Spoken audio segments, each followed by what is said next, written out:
টানা 18 ঘন্টার লড়াইয়ের পর নিয়ন্ত্রণে এলো হলদিয়া পেট্রোকেমিক্যালসের ন্যাপথা পাইপলাইনের ভয়াবহ আগুন। মঙ্গলবার রাতে আগুন নিভলেও পাইপ ঠান্ডা রাখতে বুধবার সকাল পর্যন্ত দুর্ঘটনাস্থলে জল ছেটানো হচ্ছে। সুরক্ষার স্বার্থে মোতায়েন রয়েছে দমকলের 2টি ইঞ্জিন। এই অগ্নিকাণ্ডের জেরে বুধবার সকাল থেকে ট্রেন চলাচল ব্যাহত। হাতিবেড়া দিয়ে ট্রেন চলাচল বন্ধ থাকায় হলদিয়া হাওড়া লোকাল দুর্গাচক স্টেশন থেকে চালানো হচ্ছে। রাতে দূরপাল্লার আনন্দ বিহার এক্সপ্রেসের হাতি বেরিয়ে আসার কথা রয়েছে। দুর্ঘটনায় জখম হয়েছেন 18 জন, তাদের মধ্যে আশঙ্কাজনক 10 জনকে গ্রিন করিডর করে কলকাতায় পাঠানো হয়েছে। পূর্ব মেদিনীপুরের জেলাশাসক নিরঞ্জন কুমার জানান, দুর্ঘটনার আসল কারণ খুঁজতেই মুম্বাই থেকে বিশেষজ্ঞ তদন্তকারী দল আসছে। মহকুমার শাসকের নেতৃত্বে একটি তদন্ত কমিটিও গড়া হয়েছে। জেলা শাসক ও পুলিশ সুপার ঘটনাস্থল পরিদর্শন করেছেন। ক্ষতিগ্রস্ত পরিবারগুলিকে চিরঞ্জীবপুর অডিটোরিয়ামের ক্যাম্পে আশ্রয় দেওয়া হয়েছে।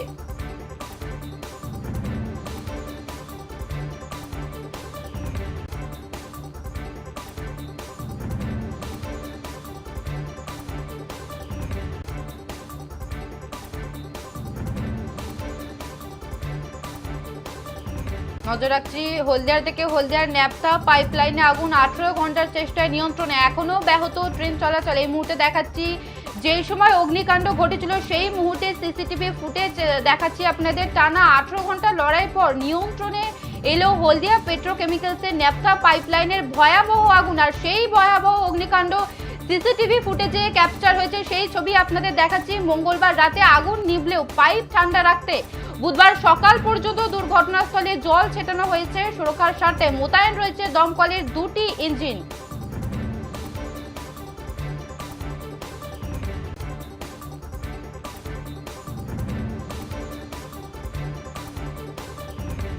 টানা 18 ঘন্টার লড়াইয়ের পর নিয়ন্ত্রণে এলো হলদিয়া পেট্রোকেমিক্যালসের ন্যাপথা পাইপলাইনের ভয়াবহ আগুন। মঙ্গলবার রাতে আগুন নিভলেও পাইপ ঠান্ডা রাখতে বুধবার সকাল পর্যন্ত দুর্ঘটনাস্থলে জল ছেটানো হচ্ছে। সুরক্ষার স্বার্থে মোতায়েন রয়েছে দমকলের 2টি ইঞ্জিন। এই অগ্নিকাণ্ডের জেরে বুধবার সকাল থেকেই ট্রেন চলাচল ব্যাহত।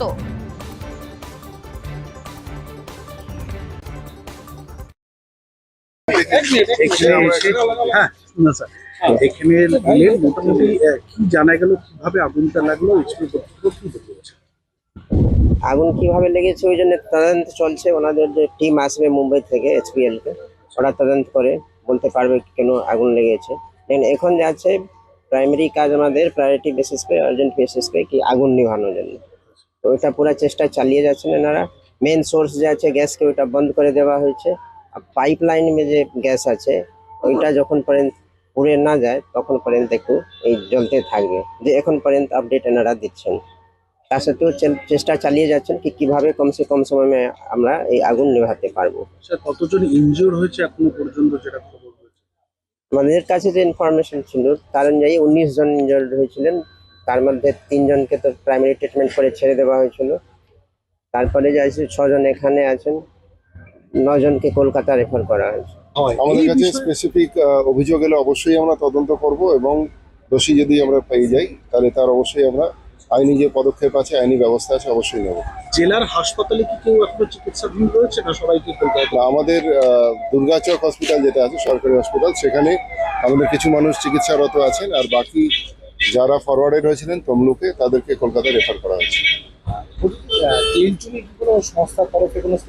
এই মুহূর্তে আজকের জন্য অন্তত কমপ্লেন আসেনি হাতে। যদি কমপ্লেন কিছু পাই আমরা অবশ্যই তদন্ত করবো এবং ব্যবস্থা উপযুক্ত নেওয়া হবে।